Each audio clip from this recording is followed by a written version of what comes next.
اعوذ بالله من الشیطان الرجیم بسم الله الرحمن الرحیم. ګرانو زده کوونکو، نن غواړم په 7، 8، 9، 10، 11 او 12 باندې د ویش قبیلې درس زده کړم.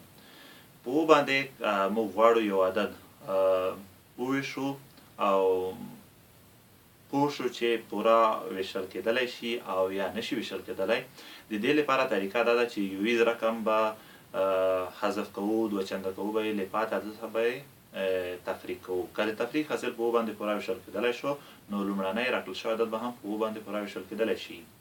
بله خبره دا چې که د تفریق حاصل عدد لوی رقم و، نو لومړنی عملیه به بیا ورباندې تکراروو تر څو یو کوچنی عدد تفریق حاصل لاسته راشي او په 7 باندې په اسانۍ وکړی شو د هغې د ویش قابلیت وپېژنو. نو راځم دې مثال ته. 283 یویز رقم 3 دی، دوه چنده کوو یې 6 کېږي، پاتې عدد چې وویشتی د هغې څخه یې تفریق کوو. تفریق حاصل څو دی؟ 21. 21 عدد په 7 باندې پوره ویشل کېدلی شي. نو ویلی شو چې دا عدد هم په 7 باندې پوره ویشل کېدلی شي. دوهم مثال وګورئ. 14,945 یویز رقم حذف کوو، دوه چنده کوو یې 10 کېږي، 10 له پاتې عدد څخه تفریق کوو 4، 8، 4، 1. لوی رقم دی، بیا لومړنۍ عملیه ورباندې تکراروو.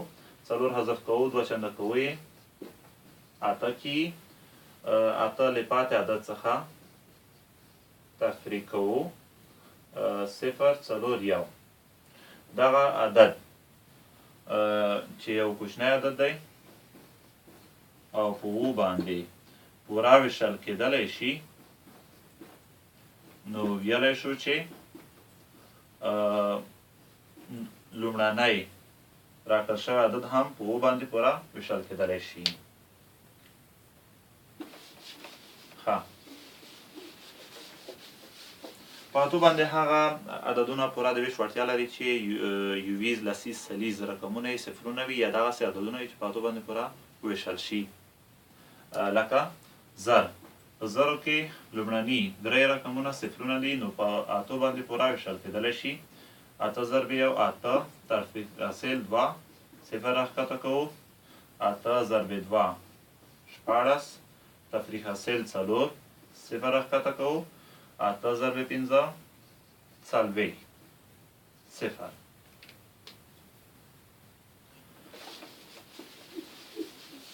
که لومړني 3 رقمونه په 8 باندې پوره وویشل شي، بیا هم کېدلی شي چې ټول عدد په 8 باندې پوره وویشل شي. لکه دلته 328 لومړني 3 رقمونه دي. 8 ضرب 4 22، تفریق حاصل 0، 8 راښکته کوو. 8 ضرب 1 8، تفریق حاصل چه شو؟ 0. نو دغه عدد هم په 8 باندې پوره ویشل کېدلی شي. په 9 باندې هغه عدد پوره د ویش وړتیا لري چې د رقمونو مجموعه یې په 9 باندې پوره وویشل شي. لکه دغه مثال 15 جمع 1 جمع 4 جمع 8، 6 10 18. 18 په 9 باندې پوره ویشل کېدلی شي، نو ویلی شو چې دغه عدد هم په 9 باندې پوره ویشل کېدلی شي. دا مثال باندې تاسو کار وکړئ. په 10 باندې هغه عدد پوره د ویش وړتیا لري چې یویز خانه یې 0 وي. لکه 150. لاس په 1 کې لاس 15 پاتې کېږي، 0 راښکته کوو. 50 کېږي، لاس 15 کې 50، تفریق حاصل چه شو؟ 0 شو. هر کله چې تفریق حاصل وروستی 0 په لاس راغی، نو ویلی شو چې عدد په هدف شوي عدد باندې پوره ویشل شو. ښه، په 11 باندې هغه عدد پوره د ویش وړتیا لري چې د جفت او طاقو مرتبو د رقمونو د مجموعې تفریق حاصل 0 شي یا 11 شي یا داسې یو عدد شي چې په 11 باندې پوره د ویش وړتیا ولري. لکه 3 11 22.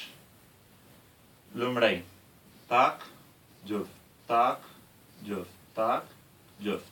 لکه دلته چې موږ په عددي محور باندې عددونه ښیو 1 2 3 4 5. څه ډول عدد دی؟ تاک جفت تاک جفت تاک. نو دلته مرتبې هم همدغسې ترتیب دي. لومړۍ مرتبه تاکه، دوهمه جفته، ورپسې د همدغسې ترتیب. نو دلته تاک تاک تاک، یعنې د تاکو مرتبو رقمونه. دا د جفتو مرتبو رقمونه دي. ښکته یې راوړو. دلته به 1 ولیکو، دلته جمع جمع 8. څو کېږي؟ 12. دا هم که جمع شي څو کېږي؟ 12. 12 منفي 12 څو کېږي؟ 0. دا چې تفریق حاصل 0 شو، نو ویلی شو چې دغه عدد په 11 باندې پوره ویشل کېدلی شي.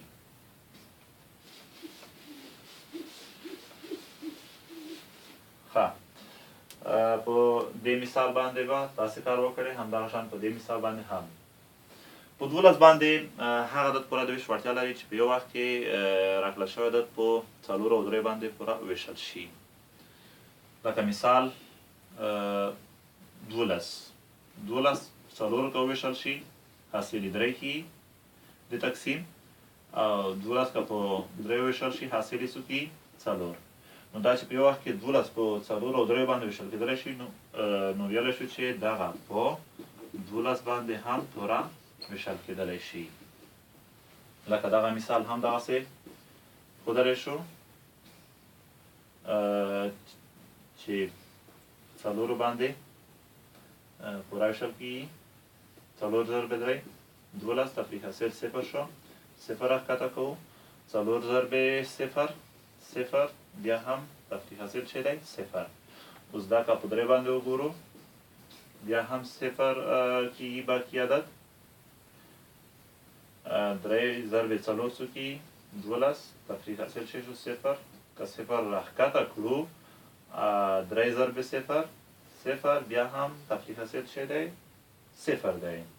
همدغه تفریق حاصل عدد چې وي باقي عدد.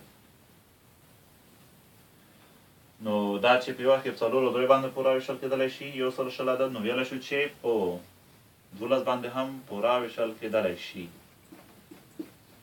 12 ضرب 1 12، 0 پاتې کېږي. 0 راښکته کوو، په 0 کې پاړه ورکوو 12 ته، 0 کېږي.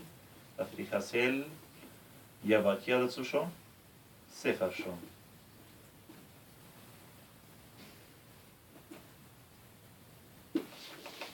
ها،